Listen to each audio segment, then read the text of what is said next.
Hello everyone, how are you doing? This is MD Tech here with another quick tutorial. In today's tutorial, I'm going to show you guys how to either enable or disable JavaScript in the Google Chrome web browser. So this should hopefully be a pretty straightforward process here, guys. And without further ado, let's go ahead and jump straight into it. So we're going to start off by opening up the search menu up in the top right corner of the Chrome browser and select Settings. In the search settings field, search for JavaScript, and then you want to select site settings. Go ahead and left click on that. Underneath content, go ahead and select JavaScript. Sites can use JavaScript. So if you want to allow websites to use JavaScript, you can select the first option here.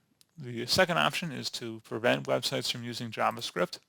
And you can also set exemptions through either a whitelist or a blacklist here by selecting the corresponding add button next to whatever option you want to take advantage of here. And then once you're done making your selection, you don't have to click on OK or Save. It should automatically save the changes. And that's all you have to do. So pretty straightforward process, guys. I do hope I was able to help you out, and I do look forward to catching you all in the next tutorial.